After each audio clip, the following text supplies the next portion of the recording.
5, 4, 3, 2, 1. This broadcast, telecast, podcast, and whatever the hell else it is copyrighted by the Rad Network and the Rob and Steve Sports Show. All found at theradnetwork.com and is for the private use of our audience. Any reproduction, accounts, or descriptions of this madness without the express permission of the Rad Network and Williams Broadcasting and Rob's really mean lawyers is prohibited. So just don't do it. It's the Rob and Steve Sports Show. Toss to White. He's in! Patriots win the Super Bowl! Brady has his fifth! What a comeback! Welcome to 2 hours of sports and nothing but sports. Mandel will hold it. Now they've officially made it 57 yards. Number 8 block kick can go the other way, too. He's got to be careful and get it up. On the way! No, returned by Chris Davis. Davis goes left. Davis gets a block. Davis has another block. Chris Davis. No flags. Touchdown, Auburn. Email the show at ras@theradnetwork.com. Durant. Back to Curry. Dancing on Batum. Over the double team. Oh! It's a golden dagger! Night! Curry! Unconscious in the fourth! And now the Rad Network presents the Rob and Steve Sports Show. We're here. We made it. It's draft day. We are 5 hours, 58 minutes, and 6 seconds away from the NFL draft. I know this because since yesterday morning when I woke up, ESPN has had the little countdown clock in the lower left-hand corner of their screen almost all the time, certainly when they're doing studio shows. So it's almost here. I saw somebody this morning who said, one of these analysts, Graziano or one of them on ESPN, said, "Oh, today is my favorite day of the year." And I thought, unless the next words out of your mouth are "because this will all be over," I don't understand you at all. It wasn't because it's all going to be. He's so excited about it. So, Steve, here's the thing. Like we said earlier this week, you got to buy the premise to buy the bit. So even though I have very little interest in today, I'm not going to bring that to the show. We are going to draft ourselves into oblivion today with the NFL draft, 5 hours, 57 minutes, 46 seconds away. We talked a little bit yesterday, I think, or the day before, Steve. I made a comment about I might watch a little tomorrow, won't watch any on Saturday. And I forget exactly what you had said. So let me ask this way, first of all. To whatever level you're going to watch tonight, is that because of your job? Because you did tell us yesterday, oh, yeah, sports betting, people are betting on the draft. If you were home, if you weren't working, how much of the draft tonight would you watch? I normally will watch the first round in its entirety, and I've done that since I was in high school. I don't think I've ever missed, unless, like family obligations somewhere there. I will watch all day, the whole draft tomorrow, and I will watch probably at least 50% on Saturday for the remaining rounds. Now, you told that really cool story about back in the day when it was totally different, cutting school, missing school, tricking your buddy because, Marcus Allen, the Raiders are going to pick him. Okay, you're going to watch all the way today, 1 to 30. You watch the whole first round, most of tomorrow and half of Saturday. Why? I like it. I enjoyed it. Something I've done my whole life. When we go to Las Vegas, just to add to it, my background there, I'm at home there. You will see a Lions helmet up on one of the shelves. That is actually a Lions helmet phone. And if you remember in the olden days, all the NFL teams had their team helmet, and that's what they called in their picks, and that's what they supposedly communicated with. I got that phone, I want to say, in 1992. And it doesn't, I'm sure it still works as a phone, but nobody has a landline anymore. But I love it. I love the helmet phone. I love the draft. I wish I was a lot more knowledgeable about it. I used to buy a book that used to break down every player like eligible for the draft by position, and they'd have the whole write up on them. And I used to read that before the draft just to get excited. I don't go to that extent anymore or anything even close to it. I know X amount of players, and but I still enjoy it. So the I do remember the bat phone, the old helmet phone. Of course, now everything's a bunch of guy in suits or a suit without a tie, and they're on their cell phones. Who are they calling? Oh, is this guy's phone ringing? Oh, is this guy on the phone? But I do remember the bat phone, and so I'm not arguing. I'm trying to wrap my brain around this because so that we can do this segment right, which is we do agree. We don't really know anything tonight when it's over or tomorrow. We don't on Monday when you and I are doing the show and going over the draft picks. We still won't know what the hell we're talking about because you don't know who's gonna make it, who's gonna be injured, who's gonna pan out, who's gonna flame out. And that's always been my intellectual thing with the draft. Like if the Niners, when the Niners were awful in the first decade of this century, in the Mike Nolan years and everything else. Although I liked Mike Nolan, but I watched because they had an early pick, and I had the Niner legacy, and I thought, oh, reason to believe. And then they took Alex Smith instead of Aaron Rodgers. Whatever. Okay, it all worked out great for everybody. But other than that, I don't use now. There's some drama in this year's draft. It looks like, and I don't know if they're just trying to force it down our throats. But here's the other thing about like now watching the draft now, because I was thinking about this. We got baseball tonight. We got postseason NBA. We got postseason hockey. It's all going on. It's a great week for sports. And I'm like, how much time do I want to spend watching this draft? And here's the other thing. We now live in an age where bing, bing, I'll get the alerts. I will get an alert on my phone that such and such team has just traded up. Whoa, Cowboys just traded up to number 3. Click, I'm going back. Or you can go even more extreme. I'll just watch all the clips. I'll look at the headlines later. I'm not going to do that. I'm going to do that because for what we do, you got to milk in the experience. You got to be able to comment because tens of millions of people will watch all of this tonight. But my disconnect is the whole A, we don't really know anything about what's going to happen, and B, I can just be told, oh, I should click back to the draft. I don't need to sit there for 7.5 minutes in between each pick kind of thing. And I will elaborate a little bit more. I will have the volume on, so I will be listening to it. I will be watching the NBA game, the baseball and the hockey, but I will have the draft on with sound in my office. And everything you said is true. Being a lifelong Lions fan, and I would tell you that Graziano or whoever it is, I'm willing to bet he's probably like a Cleveland Browns fan. I cannot say who it is, but so for many years, for the Lions fans and myself, this kind of was our Super Bowl. This was our one glimmer of hope for the entire season. Let's go see who we got. I remember when they drafted Barry Sanders, and at the time, I wanted Deion Sanders. So, I mean, I've missed on many levels because Barry Sanders was thank you, Detroit, for drafting Barry Sanders. But this is my moment to reflect on the Lions, build up my hopes for the upcoming season, and have a little optimism going into preseason because usually in preseason it starts fading when we realize we're not any good.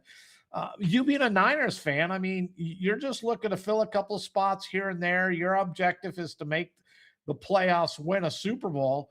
The Lions' objective for me most of my life has been to get to 500. I'm not even saying make the playoffs, just get to 500, be a competitive product on the field. Do you think we're going to see any major trades before the draft with 5 hours, 51 minutes, and 12 seconds left? Or is it all going to happen once the draft starts? I think it's all going to get announced during the draft. I think there are most likely trades that are already sitting there saying, hey, look, this is what we're going to do. We just need to make sure that that player is available. With the reduction of time, I think that's going to be interesting, and I want to watch that because you're not going to have as much time in between picks to make your selection. And I remember several years ago, I believe it was the Minnesota Vikings who didn't get their pick in time and they got skipped, and the team right behind them immediately turned in their card. They didn't wait for it. And because they missed the deadline, that's the only time I can recall a team missing a deadline. But they did, and then they went in full panic mode because the next team picked and the draft was keep going. And it'd been cool to watch all the teams just keep firing in card after card, and they slide like 5 slots because they weren't prepared. So we talked yesterday too, and the number one, the presumptive number one pick is the Raiders taking Fernando Mendoza, who, by the way, did decline the invitation. We reported this a couple weeks ago to be at the actual draft tonight in Pittsburgh, come out, hug the commissioner, hold up his new jersey, and then do all the interviews. Of course, that's bad for the league. League wants not only their stars there, but it's a. I heard a great point yesterday. Who was it? Oh, Booger McFarland was on ESPN, and he was talking about, I'm a little tired of being told this is a talent. It's a lightweight talent draft or whatever. He says, you know what it is? It's a bad quarterback draft. So there's some incredible players out there, incredible linemen, incredible wide receivers, incredible running backs. And I thought about that. You know what? That's where all the drama is. That is what everybody's talking about, the edge rushers, et cetera. But in terms of the NFL and the name, it's like they really need or wanted Mendoza to be there. To the point, it's been confirmed by the man himself, Peyton Manning, has confirmed the NFL approached him and said, hey, could you reach out to the kid and maybe get him. He did, and Mendoza said no. Who knows how much of a hardcore press Peyton put on him? I just don't see Peyton as being that mafioso guy. I see Peyton being more like, I understand why you don't want to go. I'm just doing this because I was told to. You don't want to go, right? Okay, you're going to be a family. Okay, I'll tell the league. So will the NFL in the future start, hey, look, we'll pay you $1 million because we want you there, and start paying for those athletes to be there? And then you start seeing the guys that, oh, you're only going to offer me 20,000. Well, maybe I'm not going to go because you're not offering me enough money. Exactly. Yes. I mean, who? I don't know. And I wonder if the NFL has hurt themselves with the players with this rotating from city to city thing. It doesn't have the panache to the players of New York City, of Madison Square Garden or whatever. Is that part of it? Or are players, they're more introverted, or they want to be with their family, or they're like, technology, you can see me when you put me on. And so, yeah, does it have to come down to, fine, here's $1 million. Will he show up for that? And it gets, more and more. And I hate that thing. The NFL, the giant room with all of the cubicles, and each person that's supposed to be picked is there with their family. It doesn't do anything for me, but I'm not a big drama guy like that, the soap opera side of it. I don't like that from the fan perspective or a player perspective. I think I wouldn't go just for the sake of, we've seen it too many times. The player that slides. Every year there's the player that slides, and they're on the camera after every year. Okay, Steve Mickelson is still not picked at this point. How far is he going to slide? What's going on? I wouldn't want to put through. This is supposed to be their greatest day of their lives outside of the birth of their child and or possibly getting married. But to put them under that microscope, I wouldn't go. I don't care if it's New York. And I get the appeal. And I think you hit on something with that. Look, it's going to New York. I've never been there. We need to.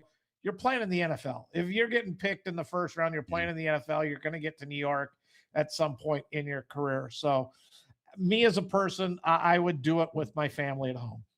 A lot of people think of the draft I was referencing. What was that? 05, when Alex Smith was taken first, and Aaron Rodgers kept sliding, and the camera kept going on him till he was taken 23rd or something.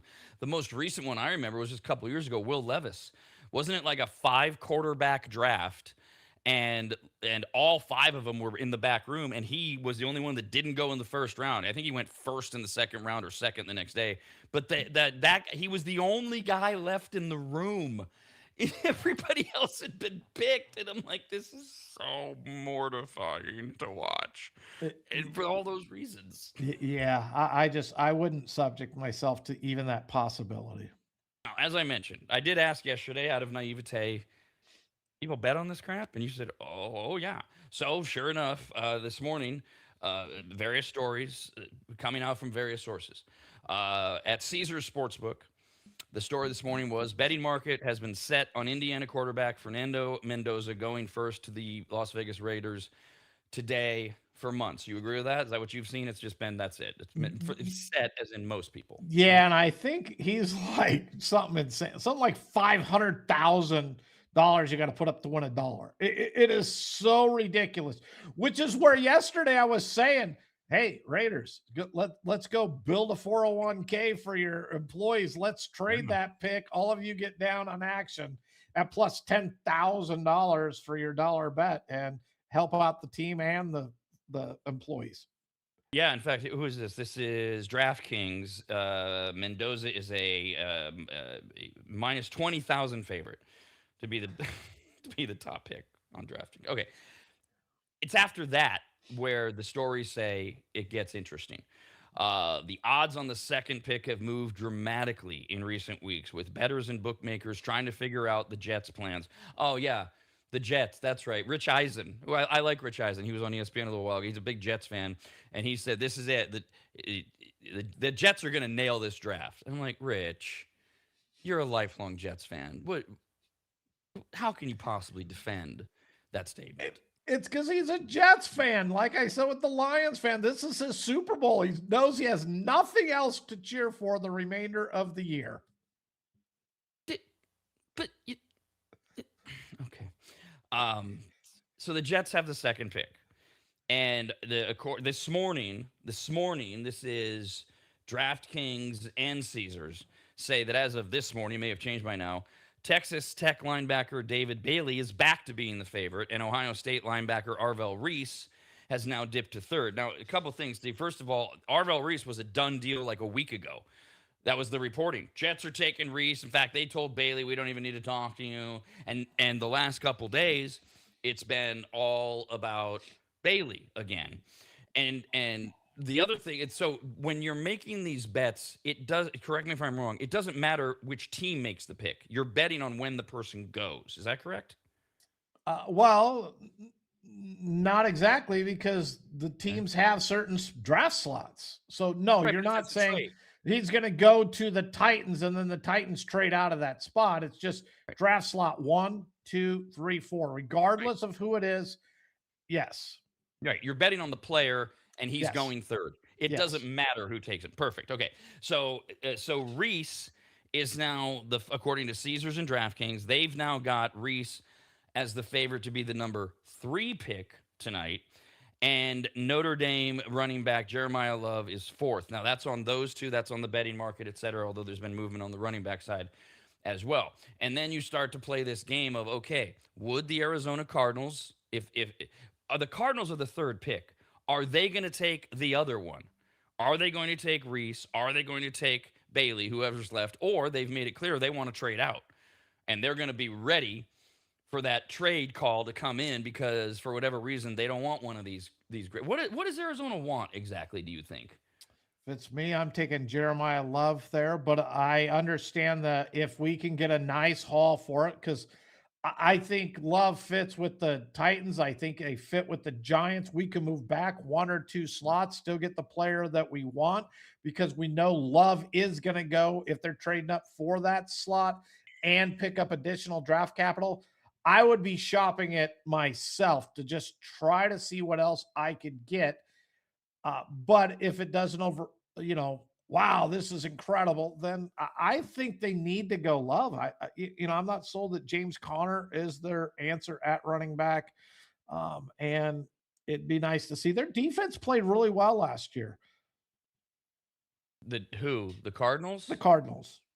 See, this is what I'm trying to figure out when it comes to look, the Jets are the Jets, and then I look at the Cardinals, and that's why I asked you what do the Cardinals need to do, because the Cardinals to me seem like such a mess. They're such a dumpster fire. They don't know what they're doing at quarterback. Ty Simpson isn't the answer, at least certainly not in the first, the third pick or whatever. And so I'm kind of like, do they really matter? They're in the hardest division in football with the Niners, the Seahawks, and the Rams. And so I'm like so indifferent. Like poor Jeremiah Love, if that's who they wind up taking, why not just take the other linebacker who the Jets don't play, or just trade out of it entirely and get even more picks? I don't know, but that would make sense. Whoever would take third, bettors are saying it's going to be either Reese or Bailey. And then there's the Jeremiah Love thing, who has been widely expected to go to the Titans with the 4th overall pick in the draft. I don't. So somebody's got Arizona taking somebody else if that's where it's landing. But now a late surge of bets has come in on Ohio State linebacker Sonny Styles, who's actually favored over Love to go 4th overall at some sports books. This one came out of nowhere about 48 hours ago, and a lot of people are saying not only Sonny Styles, but they're saying there's actually 2 top 10 picks in the first round of running backs.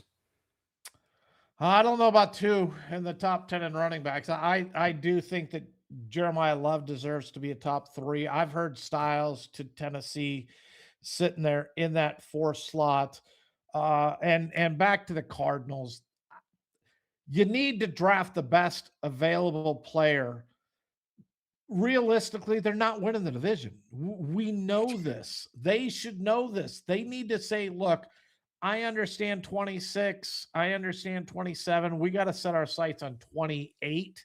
Hopefully be decent in 27, but 28's the year we have to do it. And I think their decisions need to be based on not going to happen because the head coach is going to get fired by the time 28 rolls around. So he's not on board with that. And the GM is not willing to look down the road because he may not have a job. So, by the way, do you have an opinion in terms of who's better? Assuming the Jets stay at second, the Reese Bailey thing, back, forth. Like I said, I thought it was a done deal that it would be Arvell Reese. Now some are saying Bailey's moved up. Do you have one or the other, or are they both? Because I also hear a lot of people saying they're both locks. Doesn't matter. Yeah, and the Bailey fell out because the Jets canceled his visit. And that's where all the betting lines, oh no, they canceled his top 30 visit. They must not be considering him anymore. Well, I'm sure somebody knew somewhere, and maybe that money came in on Bailey once the odds switched and went to Reese. And let's get a little bit of money. And sorry to go there, but this is where our world's gone to. I mean, gambling's legal pretty much everywhere. Running a book, you see these big switches in the steam money that comes in because they read the latest news, they get an inside tip, whatever it is. But it's settled back down into Bailey. So they've got, so either way, the way the this is just odds. So again, picking the player, not knowing necessarily the team. It's Mendoza first. Then it's Reese or Bailey second and third. Again, teams could trade out, but whoever's in those 2 and 3 spots, it's going to be Reese or Bailey. You like Jeremiah Love if the Cardinals stay there at third. The betting money is Reese or Bailey, and then there's it's if I'm using Caesars in the USAtoday.com article, it's going to be different at all the sports books. It's basically even money 4th and 5th. So if it stays who they are, Titans and Giants. Remember the Giants, they have 2 top 10 picks. And Jeremiah Love, technically by a little bit, would be 4th, and Sonny Styles would be 5th. The idea being, now you've got 2 running backs, not only in the top 10 but in the top 5 back to back. If you're using betting odds, which you weren't even sure that Styles belongs even in the top 10, let alone the first round. No. Styles belongs there. I think Styles is a great fit for the Titans. I think that's where he's going to go. My question falls to, do the Cardinals, and this is why I don't think the Giants have reached out. Look, if the Jets go Bailey, the Cardinals, if they go Love, I still think Styles is going to the Titans, which means Reese falls to the Giants, which is a great pickup. If the Giants go Reese, the Titans, I still think, go Styles, which means now Jeremiah Love falls to the Giants. I think they're sitting there going, look, we're getting one of the two. Let's roll the dice. Don't give up anything in addition and take whichever one the Cardinals don't select. The wild card to me is a team somebody fears is going to trade up into the 3 slot to get a Jeremiah Love. And then the Giants go, whoa, hold on a second. Let's figure this out. And to me, that's the wild card, which is also why the Cardinals need to be shopping this pick to find out the interest and what they possibly could get out of it. So, and in all your scenarios, you think good and what they want if the Titans wind up or have the choice to go ahead and take Styles. Because there's that story from that's I don't know that anybody's ever confirmed it. It's been repeated a number of times. Anecdotally, that I mentioned earlier this week, Robert Saleh, when he hired Brian Daboll, that it was made clear, and he didn't mean it literally, but Daboll means so some comment like "Get me Jeremiah Love, and I'll take the job." He didn't mean it literally, but there's this thing that Daboll is super high on Love. And you're saying, nah, Styles is the Titans guy. Don't know if the Brian Daboll story is real, but how is it that no matter because you said somewhere in there, even if they've got the pick, if both Love and Styles are there, you say Styles goes to the Titans. Robert Saleh wants that linebacker that can command the defense. He is a defensive minded guy. I think Styles fits into what Saleh is looking for. He's the head coach. It's his first draft. If he can get that defensive captain that can run his defense, he can worry about the other stuff later. And that's why I think Styles fits that mode of a Saleh player. And that's why I stick to, I think Styles is going fourth. So we bounced around all over there, but in the end, whoever takes him, because I don't think I heard any other names sneak in there. Top 5 picks in some order: Mendoza, Reese, Bailey, Love, and Styles. You're comfortable with that? Those are the 5 first picks, regardless of who they go to. I think those are the first 5 picks. Okay. Then, as you dip down into the bottom 5 of the top 10, you get into offensive tackle Spencer Fano out of Utah. Now, technically, that's the Browns pick. Who the hell knows what the Browns are going to do? But now we do get into the next best player versus what the team needs, who might trade up to 6 to get ahead of it. We haven't drafted a wide receiver yet. Is Carnell Tate the best wide receiver? Because he's 7th in terms of the betting money. Then you got Jordan Tyson out of Arizona State, who's also mentioned as well. And the team that's lurking in there is that 9th pick. Everybody is talking about. I mean, there's like a lot of pressure almost, if they felt it ever, on the Chiefs. They've got the 9th pick. Will they do something big? Will they do something? Will they move up? I don't know if they would want to move up as high as 3, but will they move up? So you get into 6 through 10. Fano, Tate, Tyson, edge rusher Ruben Bain Jr. out of Miami of Florida, and Caleb Downs are the next 5 in the 10. The question is who might move in or move out of there. Does that sound about right on the names?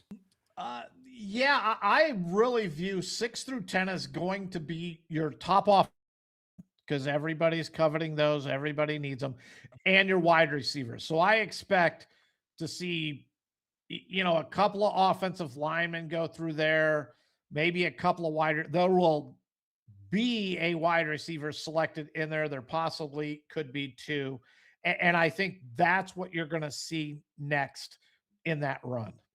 Now, and I also mentioned Booger McFarland yesterday saying, wait a minute, there's a lot of talent in this draft. He mentioned linebackers, edge rushers, etc. He also mentioned wide receiver. There are, if you use the betting line from Caesars, they've got 7 wide receivers going in the first round.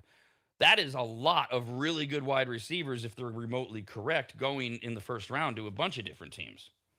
Yes, wide receivers, there's a lot of talent. The position I feel is really talented at the top end that nobody talks about is the safety position.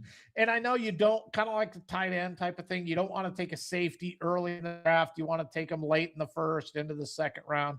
But there's like 4 or 5 really good quality safeties in this draft. And I'm curious to see where they're going to start falling in their wide receivers. We know every team, when you look at draft needs, every team needs an edge rusher. Probably number 2 on everybody's draft board is a wide receiver. And then number 3 fits into those offensive linemen. So everybody knows when it comes to safeties, Caleb Downs is the big name. The only other one that comes up in the first round from the betting side is this kid out of Oregon, Dylan, is it Tyneman? He's the only other one that's mentioned as possibly going in the first round if you go through the betting titles. Yeah, but that's 2 safeties in the first, and safeties fall under that running back category. Don't use a first round pick on a safety, which shows how good those 2 really are. Yeah, and I'm with you though. It always comes down to these rules. Don't use a first round pick on a running back. It's such a especially with with Jeremiah Love in particular, because I was watching some breakdowns on him yesterday because he is that running back like a Christian McCaffrey and a few others you can think of, who's not only a running back, he's a hell of a receiver. And he can play multiple slots and multiple positions. You call him a running back, but he can be a workhorse.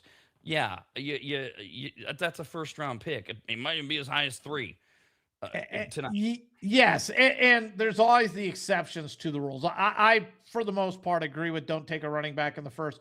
But sorry, Adrian Peterson, when he was playing, there's nobody who looked at that and said, yeah, I'm really not that interested. He shouldn't go to the second round. Saquon Barkley was incredible. You see those running, and I think Jeremiah Love, because he does everything, is another one of those running backs, like Robinson in the Falcons. You knew he was going to be a major part of that offense. I was a little down at how high Gibbs went with the Lions, because I think he went 10th overall. And at the time, I'm like, that's kind of high. But look, he's a game changer. So there are those exceptions. But on the whole, I don't think anyone should ever, at any time, I don't care who you are, waste a draft pick on a punter or a kicker. There are plenty out there in the free agents. I don't think, unless you get that unbelievable tight end, and in hindsight, I can't even say I said this then, your Kelseys, those tight ends that are out there. I could see that. Outside of that, I don't think you should take a tight end in the first round. And I don't think you should take a running back in the first round. I remember, by the way, the text when the when the Lions picked Gibbs. You were not happy in the moment. It was something like, typical Lions, here they go, taking a running back. It just, to me, it was too high of a pick. In hindsight, yeah, but this is why I'm not the expert making my mock drafts and evaluating all these people. By the way, for whatever it's worth, Jay Glazer yesterday was on a few different shows. He's the guy that's on the Fox Sports Sunday studio show. Pretty well connected. He's the Schefter of Fox, and I forget if he was on McAfee or whatever show he was on. He was hyping that he knows something huge that's going to happen tonight. He couldn't say it. He couldn't say it until the team that he knows is going to do this is on the clock. Well, that's no good because nobody's going to be watching Jay Glazer. I'm sure there's an online show or something that he can mention it for. But he swears up and down something big. And look, I like Glazer. He's not usually wrong, and he doesn't usually hype, but he's certainly making it sound like he's got some dirt that something huge is going to happen tonight with somebody that's going to make us all go, oh, I can't believe they did that. Whatever that's worth. And I love it. I like Jay Glazer, but there's nothing to that. If it doesn't happen, it's like, well, I didn't really have anything. And if it happens and everybody goes, oh my gosh, that's what I had. I just couldn't break it because I didn't want to ruin it for the team that were involved. So he's got a no-lose situation there. He just gets extra hype. Yeah, it's very easy. And the first he wouldn't say, if it didn't happen, he wouldn't say, yeah, I never had anything. He would say something like, well, they changed their mind, or they chickened out, or they saw a different path. I had one, but I like Glazer too. So I'm hoping he's right. I want the drama of tonight. I do want a few like, wow, I can't believe they did that, good or bad. Does it matter when you look? And it does, of course. It's just a question of what these teams do with them.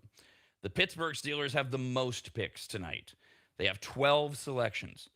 And then you got 4 teams with 11. The Ravens, the Jags, the Dolphins, and the Patriots have 11 picks, and the Raiders have 10. That rounds out all the teams with double digits. So you can do a lot. A lot of people say what the Raiders need to do, fortify, depth, use those picks. When you have that many depth, or when you have that many picks, though, depending on who you are, you can also trade a bunch of them. If there's something, if there's that hole. Is that what a team like the Ravens looks at doing? The Ravens, were told, are Super Bowl built. They're Super Bowl ready. They have 11 picks. Do they take a few of them and go here and then get that thing they think is missing? I don't know. One of the things I've always loved with the Patriots when they've had these picks, the Patriots would trade that first and go land a couple of seconds because it was late in the first. And they would stockpile picks, but then somebody wants this. Okay, here, I'll trade my second, and I want your next year's second and your next year's fourth.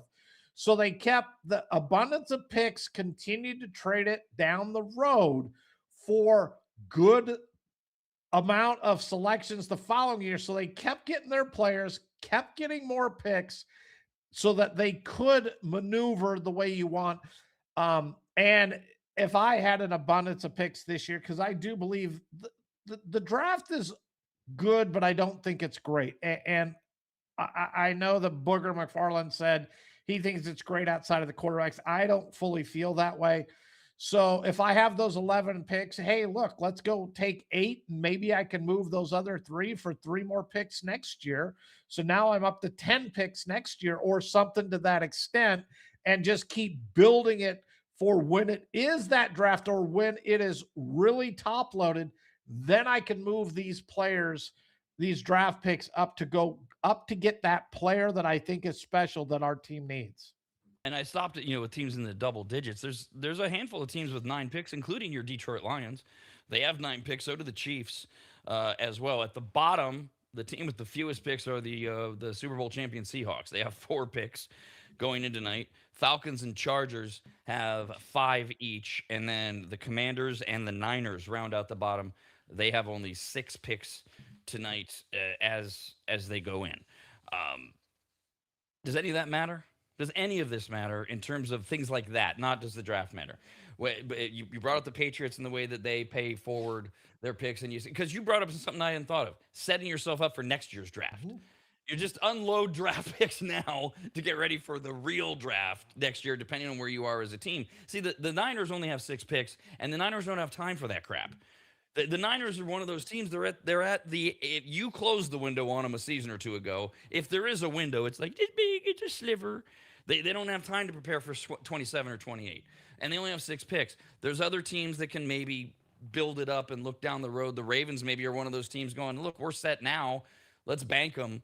And the other ones, I don't know that the Patriots can say they're set. I know they went to the Super Bowl, but they could use some help there. The Raiders got to build, right? They got to fortify. So I don't know that the Chiefs having 9 is an interesting one to me. Yeah, the Chiefs can go in a lot of different directions. I'm curious to see where they go. But, to your 49ers, that's a team that if I got 2 second-round picks and there's a player sitting there after I take my guy I want at second or wherever it's at, hey, look, Niners, I'll trade you my second this year, but you got to give me your second next year and your third next year or something like that. And those are the scenarios of building that stockpile. The Lions, you say, have 9 picks. I honestly believe the Lions are going to trade up. I think they need an offensive lineman desperately. And it would not surprise me if the Lions put some kind of package in there to go from, what are they, 17th, 19th, somewhere in there. I think they're 17th up into that 11 or 12 to 13 range just to make sure, because they're talking like 4 offensive linemen coming off the board before the Lions get to select. And it wouldn't shock me if they give up some of that draft capital in order to move up a few slots so they can get a lineman that they want.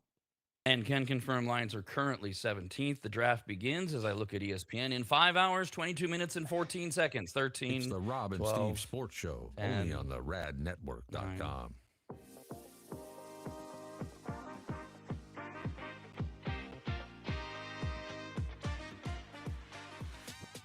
Longtime advertiser Sue Berry, that's Berry with an A, is more important now than ever. Sue and her team have been serving Northern Nevada and the outlying areas for 30 years, and her experience in both commercial and residential lending is vital, as every day we're bombarded with news of interest rates, the market, the economy, and a bunch of other stuff that Sue can actually make sense of while everyone else's eyes glaze over. Now remember, it's Sue Berry with an A, B-A-R-R-Y, SueBerry.com. Most people think berry is spelled like a fruit or Halle Berry, but no, it's Sue Berry with an A, like soul singer Barry White's first name. I've heard people say, Stop that. Sue is a broker versus a retail lender, which means she can shop over 150 different lenders to get you the very best rate possible. And on average, someone who uses a broker like Sue saves over $10,000 per loan, which includes refinancing. And if you have a rate at 6.5% or higher, call Sue for a free quote now on a refinance. Sue Berry and her incredible team from Barrett Financial can be found at SueBerry.com. That's Barry with an A. I've been working with Sue and recommending her to you for years. All you need to do is call her now so she can get you pre-approved. Just call your residential and commercial lending expert, Sue Berry, at 775-843-9983. Oh, Rob, stop. You're going too fast. What was the number again? 775-843-9983. Or just head to SueBerry.com. The number's right there. Berry is B-A-R-R-Y. Sue Berry with an A.com. That's Sue Berry, B-A-R-R-Y.com. SueBerry.com. Disclaimer, Sue Berry, NMLS number 366040. Barrett Financial Group, LLC, NMLS number 181106, Nevada 5091, Equal Housing Opportunity.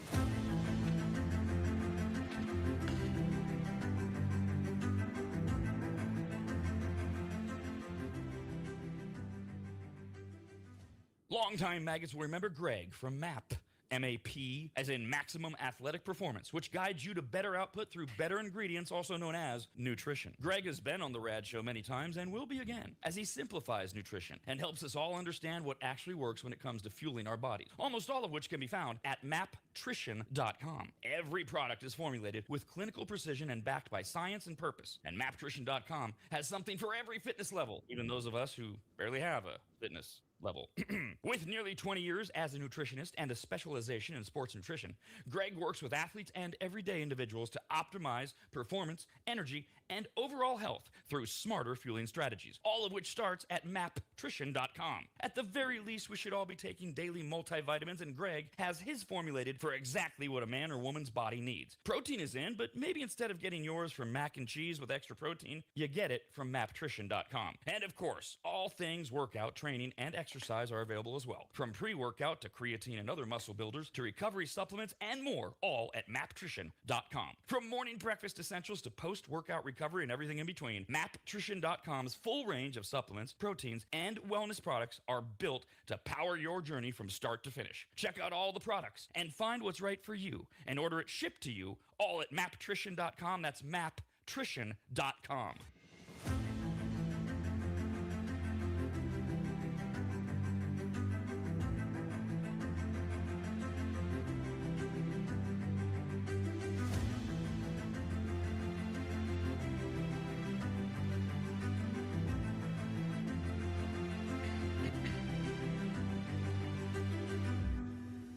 At the Rob and Steve Sports Show, we only support responsible sports betting and gambling. With that said, according to Rob's favorite Chinese restaurant, your lucky numbers today are 12, 14, 17, 20, 28, and 36. Good luck. Email us your results at ras@theradnetwork.com. NFL draft, 5 hours, 17 minutes and 57 seconds. So stupid. So we went over where the betting money is. And this morning, I actually went to the trouble to pull out like the drafts that various sites, ESPN.com, NFL.com, ProFootballTalk.com, FoxSports.com, they've got a ton of them. But there were a few that they were really like highlighting. And for whatever reason, ESPN went with Field Yates. It's a combo package of Field Yates and of course, Kuiper. But I matched them all up, and it seems like, and I always have a problem with consensus. It's like, well, if everybody's thinking something, that's probably not going to happen. But the basic consensus is sort of pretty much what we've talked about. Mendoza goes first to the Raiders. Bailey and then, well, is it Bailey and Reese? Because the bettors are saying it's Bailey and then Reese, regardless of the teams. The experts, the draft people, and the media, not so much. They kind of liked where you went, Steve. They said, we're keeping the Cardinals third, and they're going to take Jeremiah Love. And then Sonny Styles does go to the Titans because Robert Saleh, defensive guy. And then the Giants have the 5th pick. They get Reese. You said that too. And then they go down from there where Cleveland takes Freeling out of Georgia. Everybody's got Carnell Tate as the wide receiver that goes first. And Tyson right behind him from Arizona State, also a wide receiver. That means Caleb Downs, the safety, would fall to the Chiefs if they stayed in that 9th position. So that's sort of the consensus of the people that think they know what they know, and they talk to people from various teams. The Chiefs making a big move, etc. Caleb Downs, you said, a lot of safeties, usually good ones here. He's clearly the best. Would that be an oh wow for you from the Chiefs angle? Would that make you go, yeah, they're looking pretty good? To take a safety? Yeah. That would surprise me. And I just went and looked it up with the overall ratings. They have 3 safeties listed in the top 21 players for best available. That's really impressive because Chiefs needs Chiefs need help in that secondary. I mean, their secondary has left the team. They need corners. They need a safety. They need an edge. They need a wide receiver. They have quite a few things they really need to look at, and they went out and got the draft picks. I'd be surprised if he went 9th, but it wouldn't shock me. So draft is, I mean, how much of this can you do? How much can you project? How much can you guess? And then tomorrow we'll be able to actually talk about the moves that teams made and who did they draft and what do we think of it? And you're like, well, is there anything else left? There's one little thing left. Let's play Stump Rob and Steve. Rob will ask a sports trivia question, no Googling, no commercial breaks, and we'll just all sit here watching Rob and Steve squirm like invasive jumping worms. Google it. They're awful creatures. Ooh. Here we go with Stump Rob and Steve. Yeah, don't Google that. Now this is tough because obviously in a lot of these cases I'm the one that has to find the questions, and it's hard to then find the answers without actually knowing them. So I have to play the honesty game. I found 6 of these. I only got 2 right. I got 2 right, the first 2. And the only reason I got the second one right is because of my role on this show, which you'll understand in a moment. First one I knew, but it was kind of a guess. That's all I'm going to give you, Steve. And I'll try to walk through and play this with you because on a lot of these I was like, well, could it be this? Could it be that? On this one, I just tried to go back in my memory and try to remember the quarterback who was the first overall pick in the 2020 draft. So 6 years ago. It took me a few minutes, by the way, where I was trying to figure out, okay, 2020, that means we're in season 6 or 7. It's hard. It's hard because I don't memorize this stuff. And again, I threw a flyer and got it. I'm going to go 0-6 on your challenge. I can already tell you that because if you were to ask me like in 72 or whatever, I'd probably go Jim Plunkett and I'd probably come closer to being right than 6 or 7 years ago. Number 1 though. See, that was what got me. The thing was, it was the first overall pick. Baker Mayfield. Joe Burrow was the first overall pick. Yeah, okay. Hey, I'm with you, man. I'm telling you, this stuff, and a lot of it, like you said, a lot of it, the older you go, the better I'll be at it, especially like baseball and stuff like that. But some of it, you just kind of like, okay, the other one that I got, the only reason I got it is because I have to pay attention to this crap for what we do. I don't even think I think you're going to immediately say pass. That's my guess. You don't have to do that. But that's so the draft is in Pittsburgh today, this year. Last year, it was in Green Bay. They're doing this rotating thing. Do you know the city that's hosting next year's draft? Do you care? I don't even care. It's Washington, D.C. I only knew that because I get the chart and all that. Are they going to do it around the mall? Right? I don't know. I haven't heard that. I didn't look into it enough because I don't care. Where are they going to do it? Where are they doing this in Pittsburgh? Are they doing it at PNC? Where are they doing it? I don't understand why they don't just open up the ballparks. They got all the seating versus making everybody stand there in the middle and, oh, we're going to draw 500,000 people, as you explain how it's really not 500,000 people. It's anybody who moves in that city gets counted. Yeah, and I'm trying to figure out, like, I forget how they did it in Green Bay last year, but Green Bay is not a huge place. You want to put it somewhere where everybody where it's centrally located, right? Where you can get people to be able to party and drink and walk and get there. And in Pittsburgh, the park is not real. I mean, it's kind of sort of close to downtown, but I don't know where they are. They're cutting away to other people. This is how uninterested the draft I am. And my question on Green Bay is: yes, you got the partying, the having a good time. how do the people get there? Where are the hotel rooms? And did people just everyone who lived there said, "Look, we're going away for a week. We're renting our house as an Airbnb for, $5,000 for that week, and we'll just disappear and let them figure it out." Yeah, I don't know how they worked it in Green Bay. We had the story earlier this week that you were referencing where we found out that these numbers that are so inflated by the NFL, they include people that leave and then come back. They're counted as another person. And that's how somehow they get to a 500,000 to 800,000 last year in Green Bay. And it was more like 200,000. And now in Pittsburgh, the story we had that brought all that up was that they were at 60% room capacity for this weekend. And Pittsburgh's a real city. They've got a ton of hotels, and they were 60%. They should be oversold if the draft is as big as they say it is. So And I wonder what the room rates have dropped to. They probably started them off at $500 a night with a 3-night minimum, and now what are they down to $59 a room? yeah, how pissed are you? You made your reservation a year ago, and now you find out on Trivago the same room you got for $500 a night is $59.99. Like son of a biscuit. Damn it.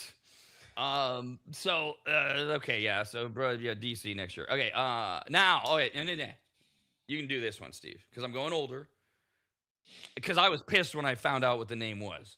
Because I was like, I know, and I just couldn't do it. You remember the Baltimore Colts selected Elway with the number 1 overall pick in the '83 NFL draft. He refused to play for the Colts, so his draft rights were traded to the Denver Broncos shortly after.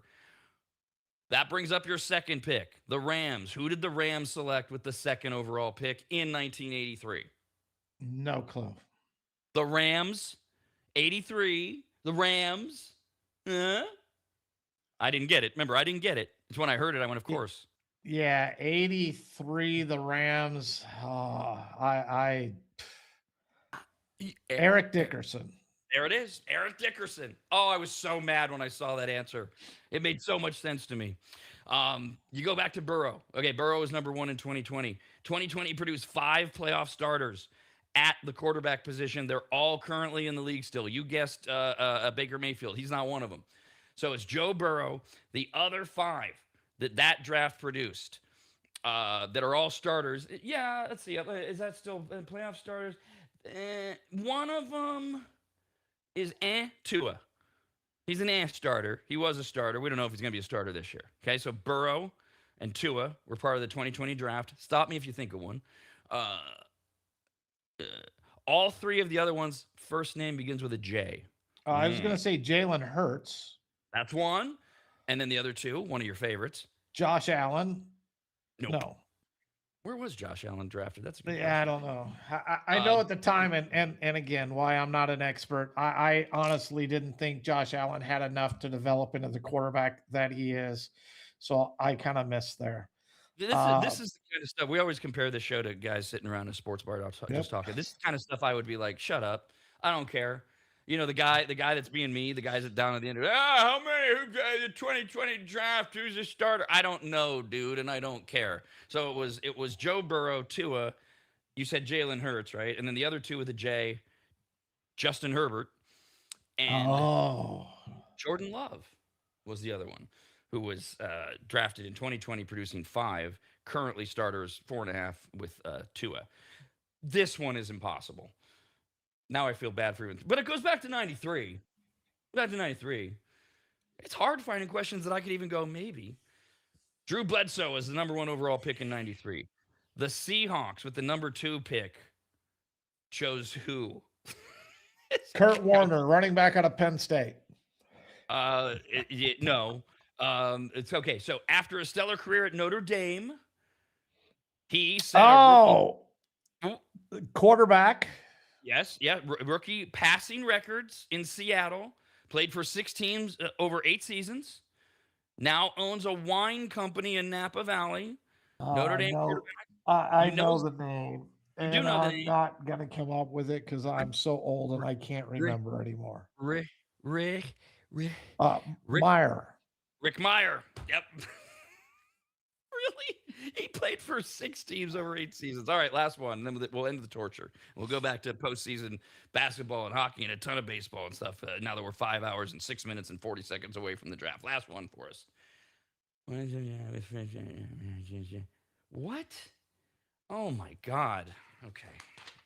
We're still in 83. So remember, that's the Elway draft.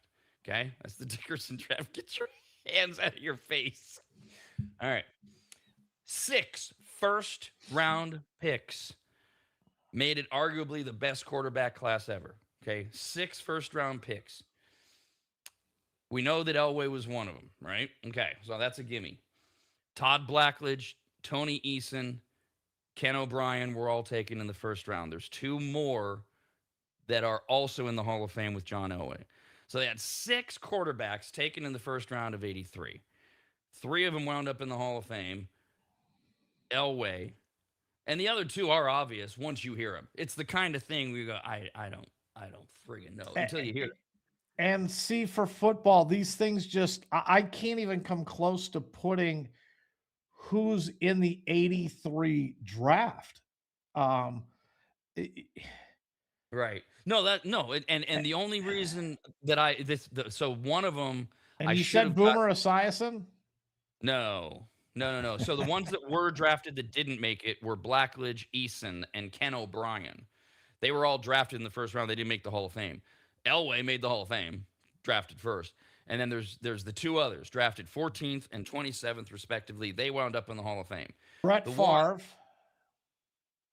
No. Brett Favre in 83. Telling you, I can't even begin. Dan Marino? No, Yes! he was. Oh, Yes! Dan Marino was. Because and that was the one where when I saw it, because his rookie season, 84, is when he went to the Super Bowl and lost to the Niners. So, okay, that one made sense. The other one, huge name, but I got to look up this Brett Favre thing and see how far off you were. I'm telling you, I'm not in the years. Draft. Okay, let's see. Brett Favre drafted 91. 91. See, I'm off like 8 years. And he was the 33rd overall pick. The other one from 83 was Jim Kelly, who went on to lose 4 straight Super Bowls. I was Googling Jim Kelly this last week. Jim Kelly, Houston Gamblers jersey, retro jersey, football jersey. Why? Because I would like to get a Jim Kelly, Houston Gamblers football jersey. But again, why?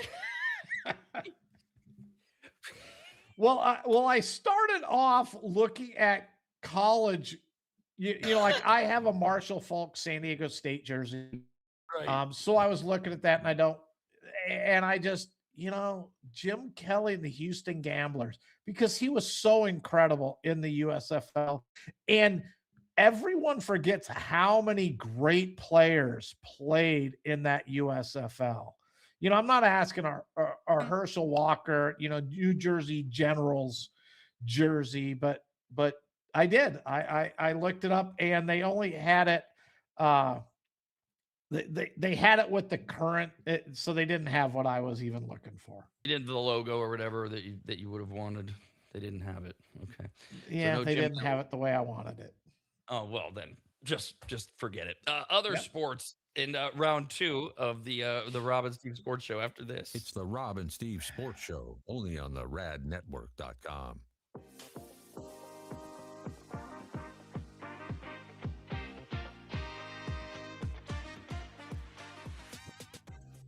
Longtime maggots will remember Greg from MAP. MAP, as in Maximum Athletic Performance, which guides you to better output through better ingredients, also known as nutrition. Greg has been on the Rad Show many times and will be again, as he simplifies nutrition and helps us all understand what actually works when it comes to fueling our bodies, almost all of which can be found at maptrition.com. Every product is formulated with clinical precision and backed by science and purpose, and maptrition.com has something for every fitness level, even those of us who barely have a fitness level. With nearly 20 years as a nutritionist and a specialization in sports nutrition, Greg works with athletes and everyday individuals to optimize performance, energy, and overall health through smarter fueling strategies, all of which starts at maptrition.com. At the very least, we should all be taking daily multivitamins, and Greg has his formulated for exactly what a man or woman's body needs. Protein is in, but maybe instead of getting yours from mac and cheese with extra protein, you get it from maptrition.com. And of course, all things workout, training, and exercise exercise are available as well. From pre-workout to creatine and other muscle builders to recovery supplements and more, all at maptrition.com. From morning breakfast essentials to post-workout recovery and everything in between, maptrition.com's full range of supplements, proteins, and wellness products are built to power your journey from start to finish. Check out all the products and find what's right for you and order it shipped to you all at maptrition.com. That's maptrition.com.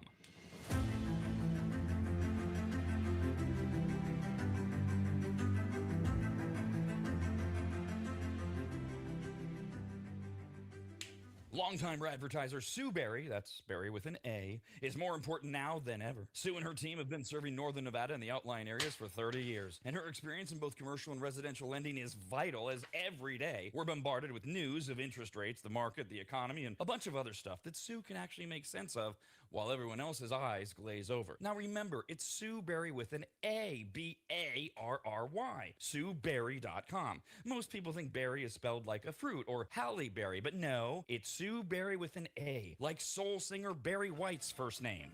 I've heard people say, Stop that. Sue is a broker versus a retail lender, which means she can shop over 150 different lenders to get you the very best rate possible. And on average, someone who uses a broker like Sue saves over $10,000 per loan, which includes refinancing. And if you have a rate at 6.5% or higher, call Sue for a free quote now on a refinance. Sue Berry and her incredible team from Barrett Financial can be found at SueBerry.com. That's Berry with an A. I've been working with Sue and recommending her to you for years. All you need to do is call her now so she can get you pre-approved. Just call your residential and commercial lending expert, Sue Berry, at 775-843-9983. Oh, Rob, stop. You're going too fast. What was the number again? 775-843-9983. Or just head to SueBerry.com. The number's right there. Berry is B-A-R-R-Y. Sue Berry with an A.com. That's Sue Berry, B-A-R-R-Y.com. SueBerry.com. Disclaimer, Sue Berry, NMLS number 366040, Barrett Financial Group, LLC, NMLS number 181106, Nevada 5091, Equal Housing Opportunity.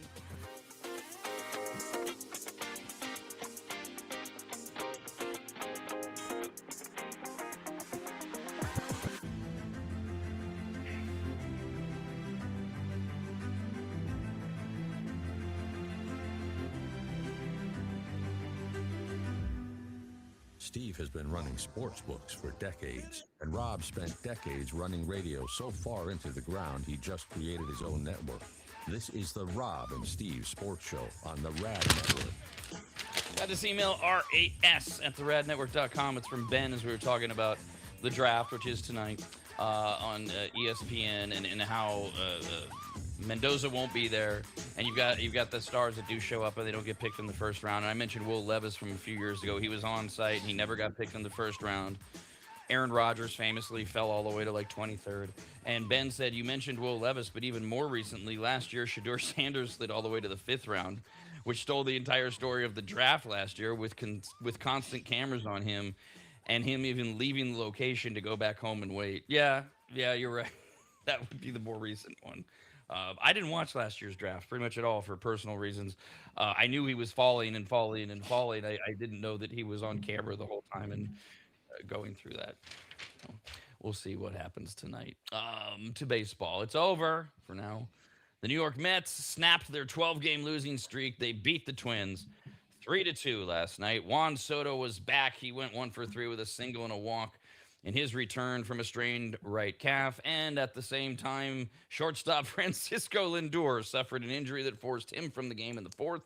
He's got left calf tightness, did not return, and had been the only bright spot close for the Mets. 19 for 91 at the plate, not so bright. 13 runs, 4 RBIs. He'd been walked 11 times.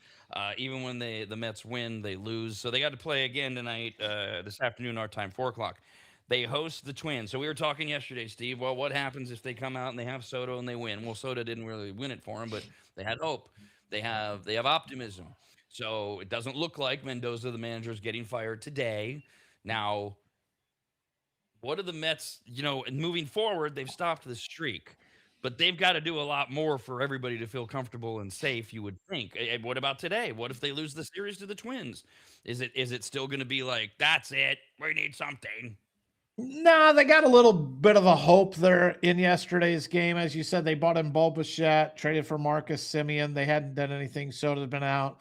So maybe they're just riding that. We've had some injuries. One of the things that I do follow in the sports betting world is normally when you have a really long winning streak or a losing streak, like the Mets had with the 12 games, I expect the Mets to reel off a few wins here.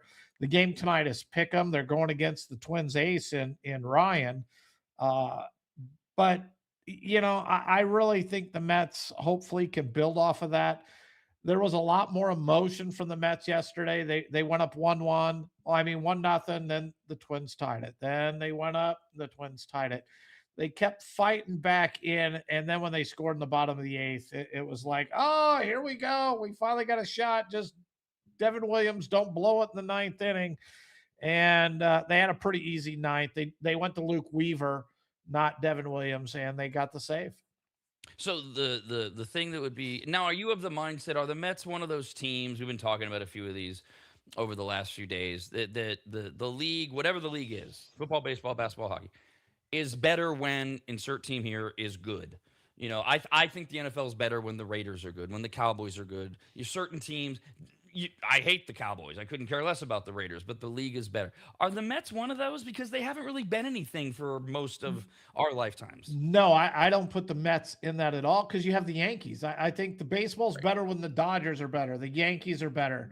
Sorry to say they're very good that often. The Cubs are better.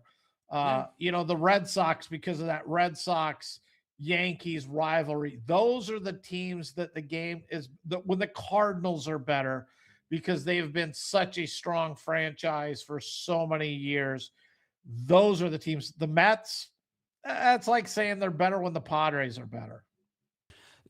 So now to the if you root for the Mets, or if you do believe the league is better for the Mets, if you like Steve's theory of they might rattle off a few wins here. Okay, they've got the Twins again today at home. We've already looked ahead at their schedule.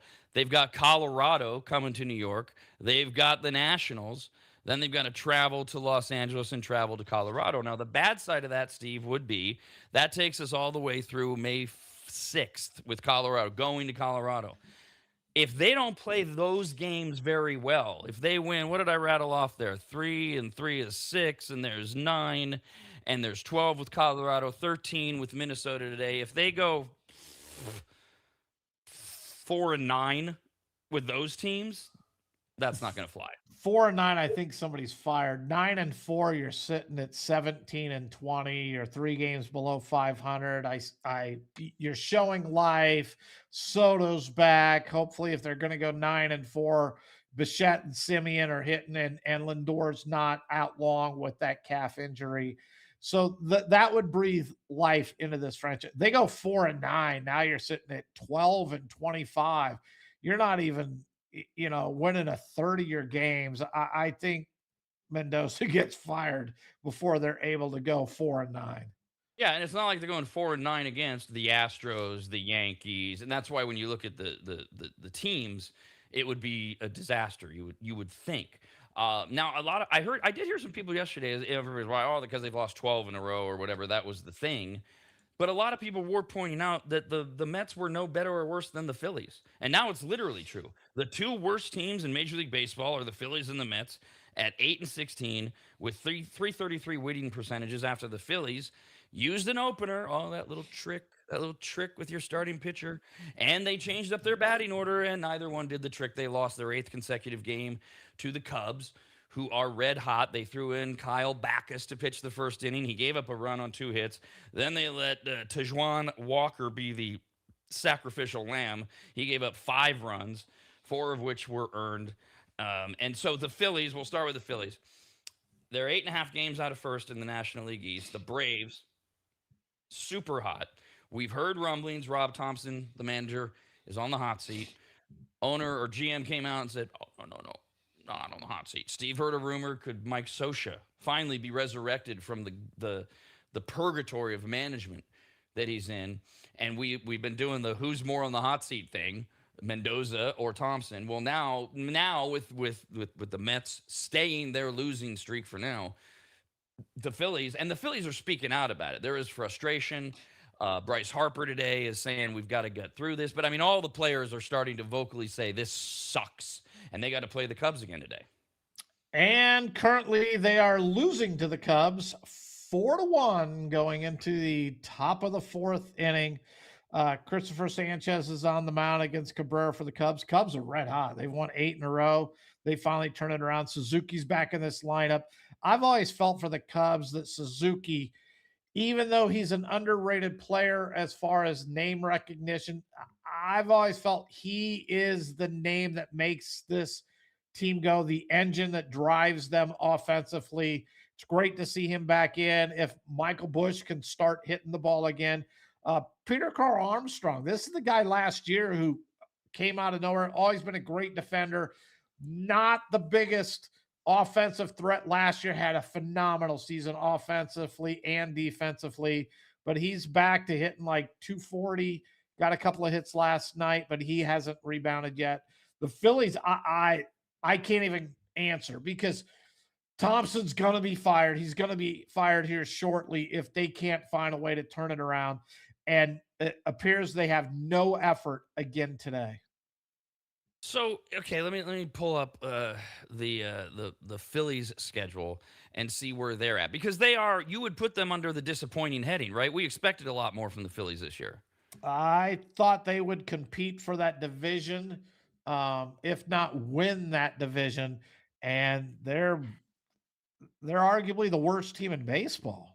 So if they continue to lose today against Chicago, they've got to tomorrow start a 3-game series in Atlanta. And at that point, we're at nine losses in a row today if they do it, and then 11, 12, and maybe 13. That to me would be the death nail. If they actually eclipse the Mets and they lose 13 in a row, if it gets that far, he's got to be gone, right? Thompson has to be gone. I'd have to believe, especially if they get swept by the Braves. I mean, this is the team they're chasing, and now you fall even farther behind the Braves on the road. Your season has really hit panic mode at that point. Now, maybe they can. Well, I don't think they're going to win today. Maybe they can win 2 out of 3 in Atlanta and save a little bit going forward, build some momentum. But if they continue like this, and I think they're 27th in pitching and 29th in hitting. I mean, they are as bad of a team. And when I talk about the Rockies and the White Sox, because those are the 2 teams I say are at the bottom of that list, the Phillies are worse than those 2 teams right now with the way they're playing. By the way, I always like to mention when certain pitchers are pitching and whether it's worth a watch. Today was a came and went in terms of that opportunity. Tariq Skubal was throwing for the Tigers. He went 6. He threw 94 innings. He gave up 94 pitches, not innings. That would be a record. He gave up 4 runs, and the Tigers are losing 4-3. Skubal will get it worse. A no decision. But anytime we've got one of those names, the Skubals, the Skeens, or whatever, I always try to give you a heads up.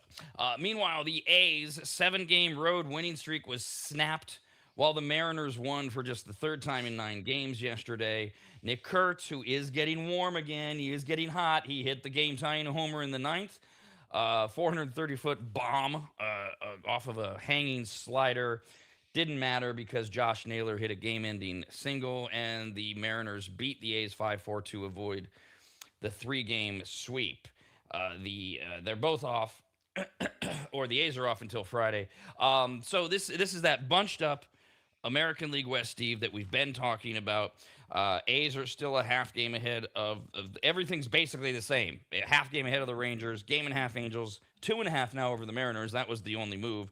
Astros 3.5 back. And when the A's play tomorrow, we are back to, they're not at home, so there's a chance that Luis Severino can pull his head out because he just can't pitch in Sacramento.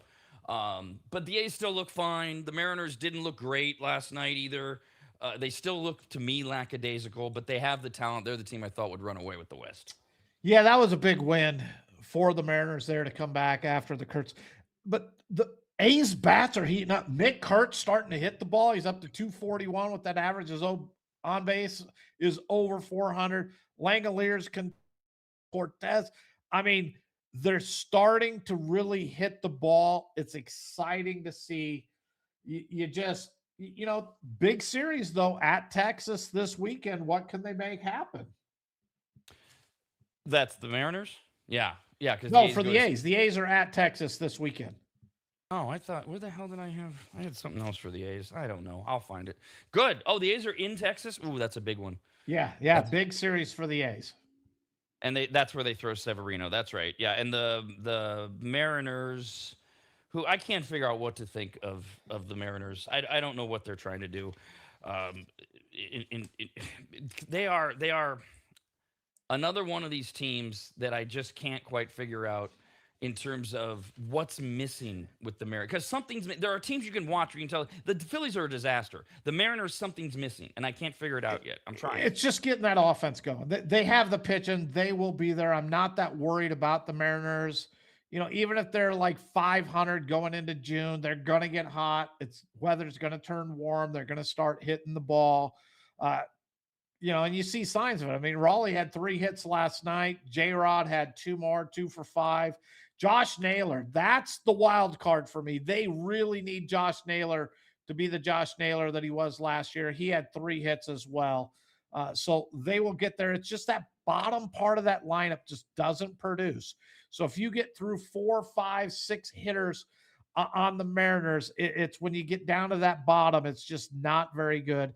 And that's an area they do need to improve.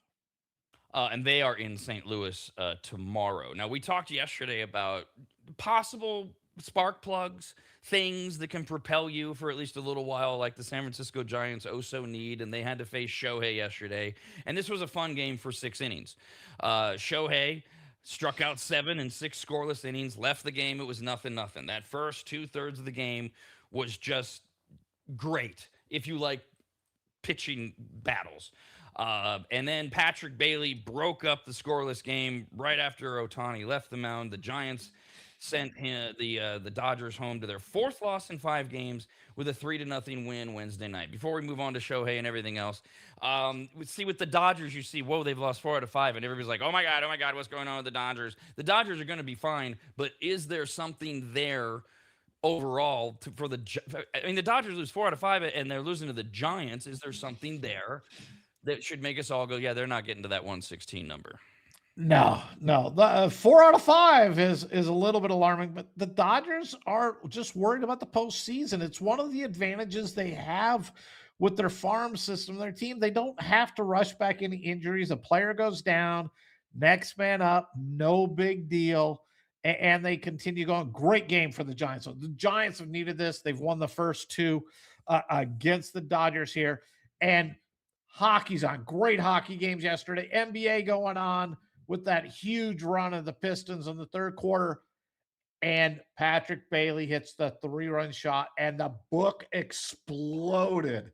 We are in Giants country here in Reno, and the book went absolutely crazy.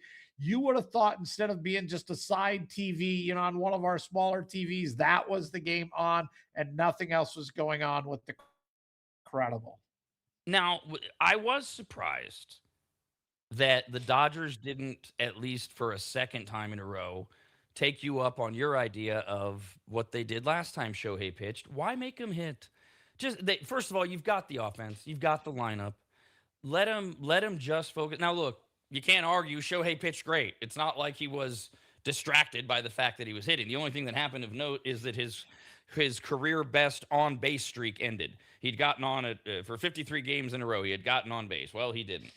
And after the game, manager Dave Roberts said that he has yet to decide whether or not the two-way starter will play moving forward on both sides of the ball. He said he had no qualms about giving Ohtani 5 at-bats on a day he's pitching, but will continue to consider a different spot in the order down the road, if that makes sense, or not having him hit at all. Ohtani said all the right things. I'll let the manager make the decision. I'm always prepared to hit. I wouldn't want to say more aside from that. In other words, I don't like it, but I'm Shohei Ohtani and I know how to parse my words kind of thing. I don't understand just let him sit. Again, it didn't affect yesterday, so maybe I'm making a stupid argument because he pitched fine. He did pitch fine, but I am in the camp of I would like to see him not hit on the days that he pitches. Just let him focus on that. There's enough, and he'll know it going in, so he can do some prep work. He had a fantastic game. I can't take anything against him. I mean, he lowered his ERA to 0.38. I mean, only Jose Soriano with the Angels, I think, has a lower ERA on the season. So you can't knock what he's doing. I'd like to take the little bit of pressure off of him and allow him to concentrate on pitching on the days that he throws. Meanwhile, Max Fried allowed 3 hits over 8 scoreless innings as the Yankees extended their winning streak. They're the only ones on the winning side of the streak meter, 5 or more. We've already talked about the Phillies have lost 8 in a row. We already talked about the Cubs, who are at 8 in a row wins. So then you get down to the Yankees. They've won 5 in a row, beat the Red Sox 4-1 last night. Fried looks great. We still know that the Yankees have more help coming on the pitching side. Ronher Suarez, right? Gave up 4 runs and 5 hits in 4 and 2/3 innings. Not as great as his Friday night performance a week ago. And your Boston Red Sox now, they have to deal with this whole Schlittler thing, who I know you're super high on Schlittler anyways. And there's all of this back and forth between Schlittler and the Red Sox fans. And but if we start with just Schlittler in general, you're not the only one. Boy, are people talking up how good this guy is and how much great stuff he has. Yeah, and you saw it last year when the Yankees brought him up. He's phenomenal. He is one of the top young pitchers in the game. I'm hoping he has a long career, even though it is with the Yankees. Red Sox got no shot tonight. All the Red Sox though are trying to counter. They're bringing up one of their top prospects. He's their number 2 prospect in the chain, but he's ranked 18th overall in the minor league system for minor league players in baseball. Tall, he's a lefty, throws hard. The Red Sox are trying to counter it and get a little something from him. But I told you the Red Sox, if they were going to win, they had to win game 1. They didn't win game 1. Suarez gave up that 3-run homer in the first inning to Rosario, which pretty much that point on, Red Sox had no offense yesterday. I mean, outside of Duran, who went 3 for 4, they couldn't get on base. They only had 5 hits the whole game. It was another ugly offensive performance by the Red Sox. Okay, did I miss something in my attempt at researching this Schlittler story?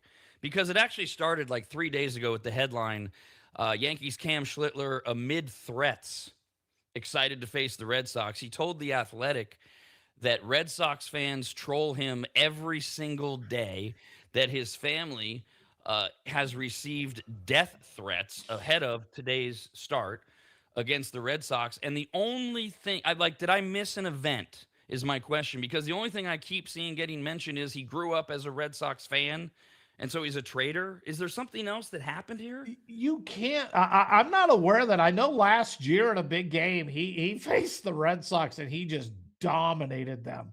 Red Sox did nothing. I was thinking that maybe that's where it comes from. One, fans should never be doing that. That is so wrong. You can't go there. It's a game, but enjoy watching him. He's an unbelievable talent. He can't control where he's getting drafted and who he plays for. You know what? You want to get mad? Go to the Red Sox. Maybe they should have drafted him earlier and he could have been a Red Sox, but they didn't do it. So here's the problem I have with trying to piece this all together is it doesn't seem to add more to the story. It's just, okay, where's the chicken? Where's the egg? The last time Schlittler threw 8 scoreless innings. We're talking about game 3 of the AL wildcard series to send the Red Sox packing. That was last season, right? Okay.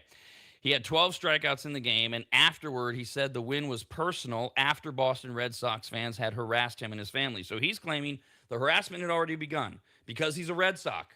He grew up in Boston. He's a Red Sox fan, and now you're playing with the Yankees, and you put me out of business. You know, that's that stupid crap. So he's saying you started it, and then I came out, and I threw this great game. And he said after the game, there's a line, and I think the fans crossed it. I'm a competitor, and I'm going to go out there, and I'm going to make sure I shut them down. This is where he thinks he got in more trouble. So he's already mad, rightfully so, that the Red Sox fans are threatening he and his family. He goes out, he throws this game. This is back on game 3 of the DS, right? He goes on to say, Boston fans, that's just how it is. We're aggressive back home, and we're going to try to get under people's skin. They just picked the wrong guy to do it to and the wrong team to do it to. Well, he said we. That's how Boston fans are. I'm a Boston guy, but I pitch for the Yankees. That's what we're going to do. And Red Sox fans got even more angry and are more. But I can't find anything else other than that. They're mad that he was a Red Sox fan. He's playing for the Yankees, and he shut them down, and he's going to go do it again today. That's the story. Is he supposed to just not play baseball? Hey, look, if I got to play for the Yankees, I hate the Yankees. I'm just not going to play. Wish him the best. Hope he becomes a free agent and he can come back to the Red Sox. Welcome with open arms and bring his arm to Fenway. Yeah, I good. I'm glad because I felt bad, like I was missing something, and there isn't anything. It's just this immature fan base thing that we have talked about, which has been growing not just on the sports betting side. You lost me money because you didn't make that putt. Now it's just there's so many ways to reach out to people and make threats. I guess they're just doing it because you're a trader by trying to make a living in a way that you don't have a choice over.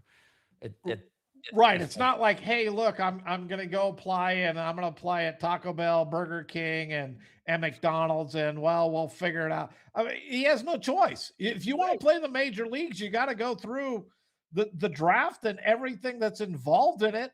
And until you become a free agency, you have no control over your career. So to hold somebody accountable for that and go to this extent is craziness. It is the part of the Red Sox nation.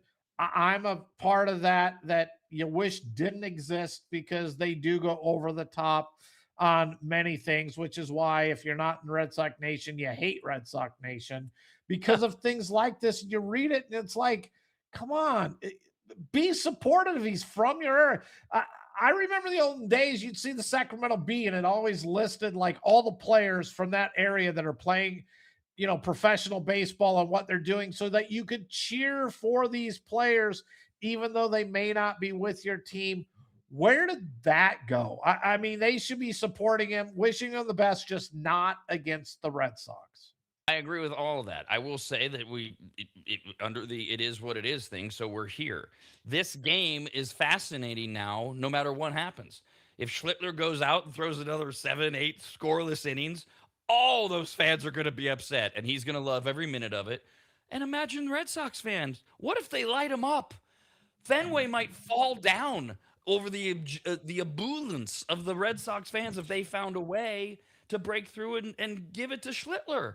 I mean, I will tell you that I hope your first scenario is more right than your second scenario. I hope he dominates them before he gets absolutely lit up. And again, that playoff game, he was so dominant. They couldn't do anything, if you remember it. And I had liked him a couple of starts before that because I hadn't seen him a whole lot. And then we went into the playoffs. And I'm like, okay, young kid here, doesn't have that many innings. Let's see what we can do. Watch that performance. And I've been riding that Schlittler train ever since. He is right there with the best. Sports show only on the radnetwork.com.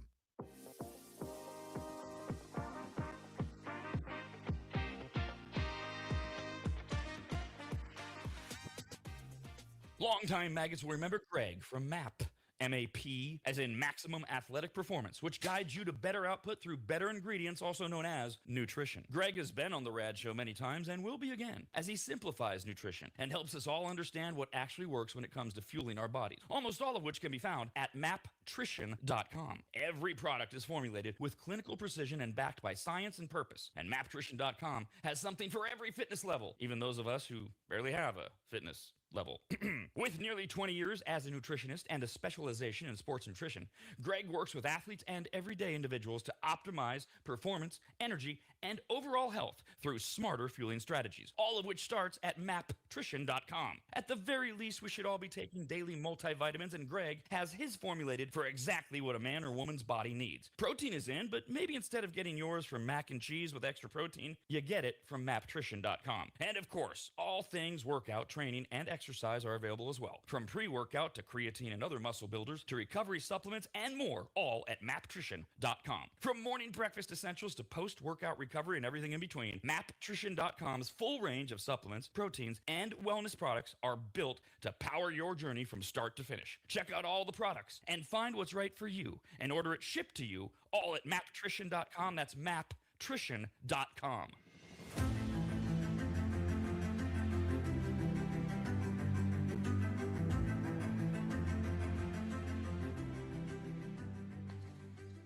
Longtime advertiser Sue Berry, that's Berry with an A, is more important now than ever. Sue and her team have been serving Northern Nevada and the outlying areas for 30 years, and her experience in both commercial and residential lending is vital, as every day we're bombarded with news of interest rates, the market, the economy, and a bunch of other stuff that Sue can actually make sense of while everyone else's eyes glaze over. Now remember, it's Sue Berry with an A, B-A-R-R-Y, SueBerry.com. Most people think berry is spelled like a fruit or Halle Berry, but no, it's Sue Berry with an A, like soul singer Barry White's first name.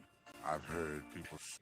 Stop that. Sue is a broker versus a retail lender, which means she can shop over 150 different lenders to get you the very best rate possible. And on average, someone who uses a broker like Sue saves over $10,000 per loan, which includes refinancing. And if you have a rate at 6.5% or higher, call Sue for a free quote now on a refinance. Sue Berry and her incredible team from Barrett Financial can be found at SueBerry.com. That's Berry with an A. I've been working with Sue and recommending her to you for years. All you need to do is call her now so she can get you pre-approved. Just call your residential and commercial lending expert, Sue Berry, at 775-843-9983. Oh, Rob, stop. You're going too fast. What was the number again? 775-843-9983. Or just head to SueBerry.com. The number's right there. Berry is B-A-R-R-Y. Sue Berry with an A.com. That's Sue Berry, B-A-R-R-Y.com. SueBerry.com. Disclaimer, Sue Berry, NMLS number 366040, Barrett Financial Group, LLC, NMLS number 181106, Nevada 5091, Equal Housing Opportunity.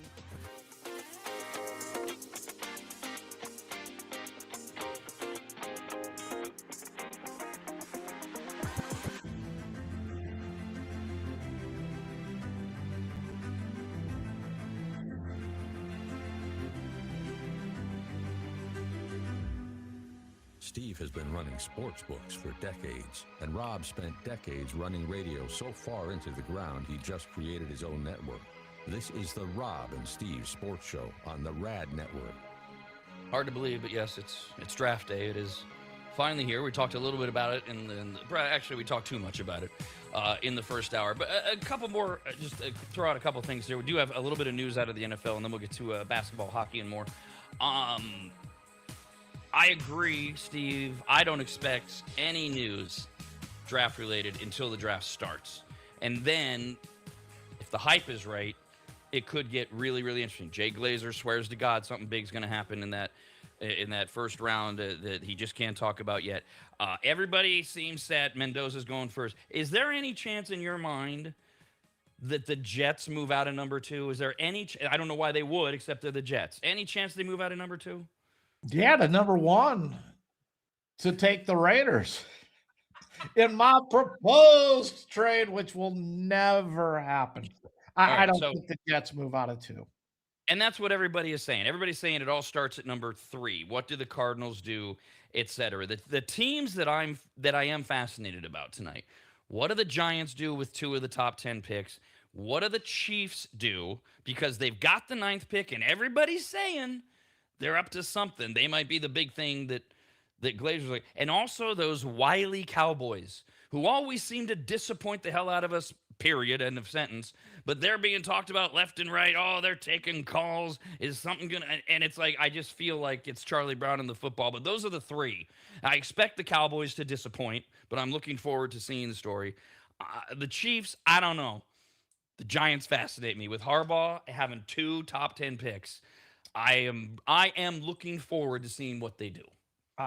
So am I. I mean, if they can go and this is where I'd love to see Jeremiah Love go to them at 5 and then be able to take at the 10 spot. We can go get one of the top offensive linemen to protect Jackson Dart, or they can turn it into something on that defensive side to just continue to, improve the defense. Because when you think of the Ravens, and the Ravens weren't this way at the end of Harbaugh's career there, they were that great defense, strong running game, and could do enough out of the quarterback position. But they were a tough team, great defenses for all those years until the last several. Lamar Jackson really, to me, changed the way that Harbaugh coaches a team and ran a team, because it became about Lamar Jackson, and Harbaugh's never prior to that had been about giving the full control running and passing to the quarterback and kind of limiting your offense. Couple of other quick notes. By the way, we are 4 hours, 26 minutes, 16 seconds from the start of the NFL draft on ESPN. Alabama has reached a new 7-year contract with football coach Kalen DeBoer that will pay him $12.5 million per season. It extends his contract by 2 years, includes a buyout of $10 million. He had been linked previously to job openings at Michigan and Penn State this past offseason. He did not interview with either school. Classic, right? College. Oh, we got to wrap him up. Oh, people are talking to him. This deal will make him one of the 5 highest paid college basketball coaches in the country. I didn't hear the answer, Steve. The question this morning that was being batted around was, good move by Alabama, or did they overpay? And did they go too far by locking up DeBoer? You say? Shocking move, because he's been under heat to get fired in Alabama. Many people thought he might go after his first season when it was so disappointing. And even last year wasn't, yeah, they were good, but they weren't great. I don't think anybody ever felt that they were going to compete for the national title. So to lock him up and add more years surprised me greatly. The amount of money they're paying, that's what Alabama should pay. This is one of the premier college football programs. They should be in the top 5 in pay to their head coach. I just that I if you would have said, are they going to give him an extension right here, or will they fire him at the end of year 3? Which one will happen first? I'd have told you, I think getting fired at the end of year 3 would have been more of a possibility in my mind than getting a contract extension. I personally was surprised at the extension. My response was, why? Why now? And I look with college, so much of it is politics and boosters and all of that. I don't know how much of a grace period does he get for being the guy that replaced Saban, as opposed to, hey, we handed you a Cadillac, don't turn it into a lawnmower kind of thing. Yeah, and it was handed you a Cadillac. Don't turn it into a lawnmower, which is where I was surprised with the extent. And why now? I mean, it's not like he doesn't still have several years left on the contract. Are you really worried about him going to Michigan or another school? He's at Alabama. This is as good as it gets. I think it's the best job in college football if you pull the NIL money out of it. If you just say for college football programs, it's the best job out there. The other question is Alabama going to be able to compete with this NIL money, with the money you see going to LSU, Texas A&M, and these other Ohio State? Can they compete? And no matter how good a coach he is, he may not be able to compete if they're not willing to, put up that money to get the very best players. Yesterday, we were discussing Mike Tomlin. He's going to NBC for us. Football Night in America will be part of the pregame show, the halftime show on Sunday nights in the studio. And the question becomes, is he just doing this for a year and he plans to come back and coach? He's a young man. Seems like he has a lot of fire in him, but that's what we all said about Bill Cowher, who's still in the studio. But we had said, look, if he wants to coach again, he's at the top of everybody's list. And we know there's going to be 6 to 10 openings come next January. Well, what about a guy named Sean McDermott? He's not coaching this year. He was fired as the Bills head coach in January. But could he be a hot name for the 27 coaching title? He said yesterday on the Rich Eisen show he absolutely wants to coach again. He says, I miss being part of something bigger, being part of a team. He went on to joke that his family is already tired of him around the house. Wasn't a joke, Sean. You're kind of boring. And he is talking to networks about potential media jobs. That does nothing to excite me. Sean McDermott, I don't know enough about him, Steve. I don't know. Is he like a Norv Turner? You're only a good coordinator. For me at Buffalo, it just seemed like he could never push it over the hill, but I don't know if that was his fault. He needs another opportunity, and I think he should get one next year. I think it's good that he's out this year. Let him take a year off. Let him reflect on areas that he needs to improve, communications with the players, uh, have more say on personnel if that's what he felt held him back in Buffalo, because they were so close. But it was just the Josh Allen show for the most part. And is that McDermott's fault or just the roster that's built? Most of the times it's not the head coach's fault, it's the GM's fault with the roster that they build. That's the only players that he can use. So I think it's good. He can reflect on it. And then this next opportunity, we will find out how good of a coach he really is. The reason, without knowing much about McDermott, that I believe he does deserve a second chance is similar to why Robert Saleh deserved a second chance after that Jets disaster, because it was the Jets. And the thing with McDermott, you mentioned the GM. This Brandon Bean guy he seems off his rocker. Every time, he was just on yesterday on an interview. Every time I see this guy talk, he makes no sense. And I just wonder how much of him was the problem there as opposed to McDermott. But he's taking the year off, McDermott is, and we'll see where he lands next year if he does, when all these openings open up. So the story in basketball, we talked about yesterday, Victor Wembanyama decided to play basketball with his head, boing, boing, boing, or 2.5 at least. Man, right on the hardwood.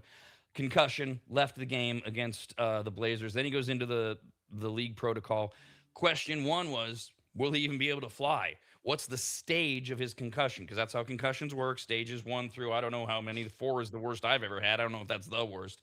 And as I was saying yesterday, you get to stage 4 concussions, you have weeks of like vertigo, and you're walking around thinking, what in the hell did I take? Oh, nothing. Spurs coach Mitch Johnson says Victor will travel with the Spurs while he continues to complete the steps mandated by the league's concussion protocol. They play tomorrow night against the Trailblazers, and Johnson stopped short of saying if Wemby will play. Now, the series is tied up a game apiece. Yes, they're back in Portland. You were talking about... Oh, you were talking about the Dodgers, how they're already setting up for the postseason, which is true in Major League Baseball. The Spurs are in the postseason. Why push it? Why have Wemby play tomorrow? I know you're in Portland. It's tied. It's not like the Spurs can't come back on Sunday with Wemby in Portland. Why not just let him sit one more game? Traveling with the team does not mean playing. Traveling with the team, I thought, was very positive because he's going with the team. He's going to be around them. It shows that he is recovered enough to fly and to get there. Then you see how he progresses from there. And if you're Wemby, you want to be there. You want to be on the bench, even if you're wearing a hoodie, just to hang out, be a part of this with the team, and experience all of that. And then you're ready to go. You're not traveling. You traveled with the team. You're not traveling up, like on Friday or Saturday to get ready for Sunday's game. I like it because it shows that he is progressing towards being able to play. If he didn't fly, I would have been more saying, hey, look, he might not only not play game 3 or 4, I would start to question if he's going to play in this series at all. But by flying, I'm like, I think he's probably going to miss game 3. And I agree. Don't push it. Even if you lose, you're down 2-1. You still got plenty of time to come back and win that series and get him ready for game 4. But if he's ready, let's go. If he does play, though, I still think he will be back on that limits minute, limiting his minutes to 25 minutes a game, maybe up to 28. I don't think he's going to go full like players normally do at this point in the playoffs.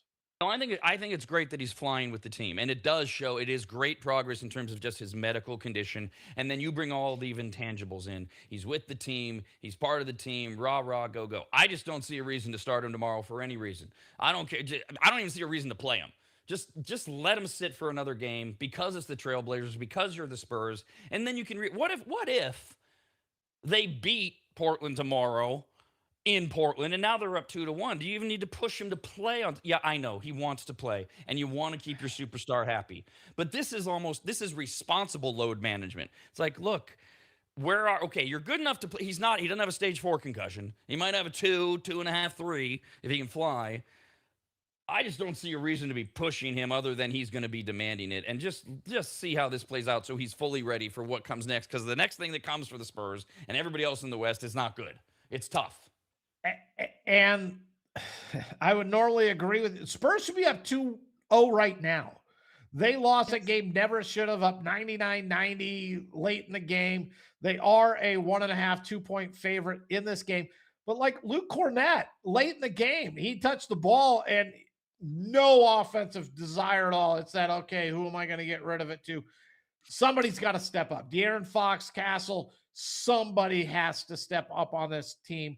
I agree with you. I don't think he should have to play. I would like to see him rest. But I think the Spurs are looking at it going, man, without him on the court, we didn't do anything when it came crunch time. Nobody took command. And we know he is the leader. I mean, at 21, think about everything he has done in his career. And I've said it many times, if he can stay healthy for a 15-plus year career, the numbers he's going to put up. But somebody for the Spurs has to step up, and it would be nice if they could afford to just let him sit. All great points. We do have breaking news, and we're talking about basketball. Milwaukee Bucks and Taylor Jenkins are finalizing a deal to make Jenkins the franchise's new head coach. He was a Bucks assistant in 2018 and 19, made 3 postseasons across 6 seasons in Memphis. A lot of people have said, why wasn't Jenkins ever given another shot after Memphis? Now he's getting one with the Bucks. Yeah, and he knows it. The organization knows him. He has the relationship with Giannis.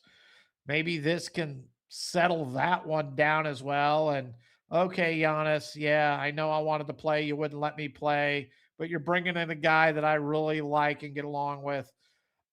If I'm the Bucks, I'm doing whatever I can to salvage that relationship with Giannis, or find out, burn it down now. Either salvage it and bring Jennings in, which is what it sounds like they're doing, or just burn it down and we're shooting for 2029. It would be interesting to know, and we may or may not find out. You never know who these people are talking to, Windhorst and Shams and everybody else. It would be a real telltale sign. Did the Bucks ask Giannis what he thought? Did they at least go to him and go, hey, what do you think about Jenkins? Or did they not even ask him because they don't care? That would be a little telling. It doesn't mean that they're not looking to salvage it, but if they did go and say, what would you think if Jenkins was the coach and he went, hey, that would work for me, then you know they're at least looking. I have to believe all of that took place, even though those are the things that we don't, get privy to that information. If it didn't happen, and I'm Giannis, I'm gone. You didn't even come talk to me. You went this route, even though I may love the hire. I am gone if they didn't even reach out to him. Last night, the Suns lost to the Thunder, 120-107. Thunder has a 2-0 lead. That and SGA, game high 37 points, 13-25 from the floor. Not the story. The story is the Suns are the latest in the list of teams publicly complaining about the officiating. Suns star Devin Booker, he went nuts last night after the game. Quote, in my 11 years, I haven't called a ref out by name, but James Williams was terrible tonight through and through. It's bad for the sport, bad for the integrity of the sport. People are going to start viewing this as a WWE. If they're not held responsible, it just feels disrespectful. This is him still. He's going on and on. This is a quote. I know I haven't won a championship in this league, but I have been in it for 11 years now. To get to this point and be treated like that, for me to even be saying something out loud, it's bad, end quote. He expressed displeasure with the officiating in general and was perturbed in particular with a T that was called against him with 2:05 remaining in the third quarter. Dylan Brooks chimed in, having a more common complaint, taking umbrage with whistles that benefit SGA, and then he took a shot at SGA saying he's a little frail, and that's what the refs are going to call. I got to be smarter about it, but this is the playoffs. It's a man's game. Okay, shot to SGA there. Well done, Brooks. I saw the clips, Steve. That's all I got. Is Booker right? Did he have a reason to be this angry and to be calling out James Williams by name? Was it that egregious?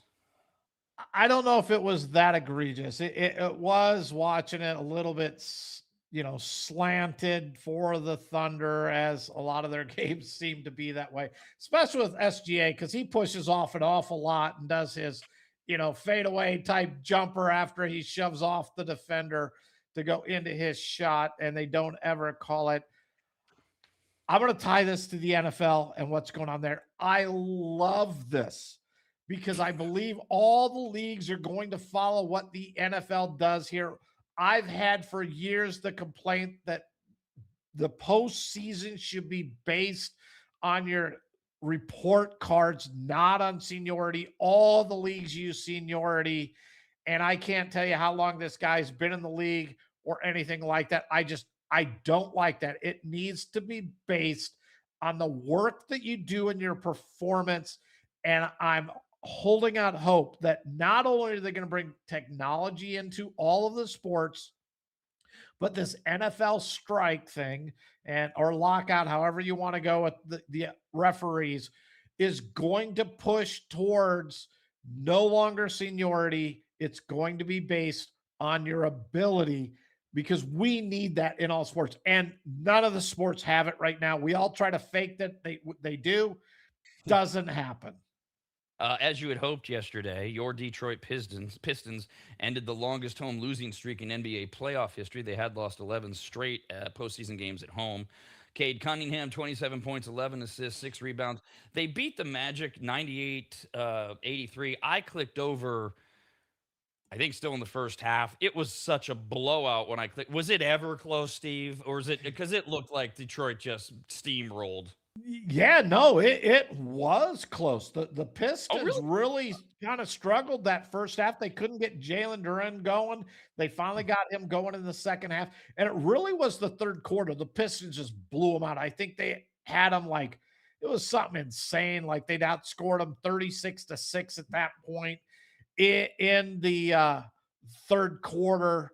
It was crazy that run that they went on. But outside, I was nervous through the first half with the Pistons, just waiting for them to fall off. Banchero had a nice first half and a pretty decent game.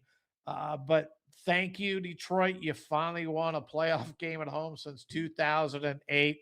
And you put me at ease a little bit. Yeah, it was. I didn't realize it was tied at half. So I clicked over in the third quarter, and that is when the Pistons were going nuts. It was 38-16. They outscored Orlando in the third. All right, we have. There's more than just the draft tonight. NBA playoffs continue, although it's Prime night. So if you don't have Amazon Prime, toodaloo, you don't get to see anything. We've got at 4:00. The Knicks are at Atlanta. Series is tied at 1-1. A lot of people are wondering, can Atlanta make this a series? How much trouble are the Knicks in? I haven't been a big supporter of the Knicks the whole time, and now they're in Atlanta. I think Atlanta can somewhat make it a series. This game open pick. It's gone to Knicks 1.5. So, everyone's on the Knicks at this point. Knicks are a better team. They can't fall here. And I do believe Mike Brown's coaching for his job. If they go and they lose to the Hawks in the first round, I believe he's probably going to be fired. But the Knicks have too much talent. They got to win this series. And tonight's a big game. You don't want to fall down 2-1 and have game 3 in Atlanta because you don't want to go back down 3-1 to New York. That one I still kind of have in the, well, something could happen. The next one, no. We've called this, right? Cleveland at Toronto. Cleveland's up 2-0. Cleveland's going to be fine. They'll probably win it in 5, I would think. Yeah, a little money coming in on Toronto. This game was at 3. It's dropped down to 2.5 today. Cavs finally are looking like the team I thought they would be. The Raptors just don't have the talent nor the depth to keep up with the Cavs. And I hope this Cavs team that we've been watching so far is the team we get to see throughout the playoffs, not just the first couple of games against Toronto. The one that is, to me, even though it's for different reasons with the seeding and all that, the one that's like in the NHL, the Stars and the Wild, where they need 2 overtimes, I think, last night for the Stars to beat the Wild. The one that's like that in the NBA is the late game tonight, the Nuggets at the T-Wolves. This thing, to me, screams it's a 7-gamer. Yeah, I love this series. Very excited that we got it here. Denver is a 2-point favorite tonight, and it's not just that this has become, in my opinion, one of the best rivalries in the NBA going on, but the two franchises are tied together. I mean, the guy who built the Nuggets left the Nuggets and went to Minnesota the year before Denver won the championship. So he's really the architect of the Nuggets. And now he's the architect of the Timberwolves. Players have gone back and forth between these two teams. Great series. I hope it goes the distance. And regardless of who wins, I will be happy. I will be cheering for them out of the West to advance, even though they aren't getting past the Thunder. So we've got the draft, obviously. You've got basketball, some real playoff basketball. Major League Baseball, if you don't have the whole package, you might or might not have a local game on Fox. You've got the Yankees, Red Sox. We already talked about the Schlittler thing. And there's hockey as well on the TNT and TBS family tonight. We start with yesterday we gave Buffalo a chance. Still, this Cinderella story, right, is not over, and it's not just our emotions talking. They are at Boston. They won big that first game, not so good the second game. They're in Boston, but we still believe Buffalo can do something here. Yes. Yes, and I think the betting public is on the Sabres as well. The Bruins are just a slight favorite. I mean, not a big favorite at all. Sabres, show up before the third period. Please, just show up in the first, at the beginning of the game. Play good hockey. Let's make this a series. I know it's tied 1-1, but if you're constantly down by 3 goals going into the third period, it's not going to last. So, great rivalry in the sense of these two teams know each other really well, and looking forward to game 3 tonight. Sabres Bruins, they're on TNT, 4 p.m. Pacific time. A half hour later on TBS, Turner Family. Have you called this one? You got Carolina's up 2-0. They're going to Ottawa. Are you still making a series out of this? No, I've never made a series out of it. If Ottawa's going to do anything down 2-0 at home, this is the game. They have to. And I pretty much believe you will know in the first period. So as a betting man, I would be looking at taking Ottawa in the first period of this because they have to show up. They have to start quick.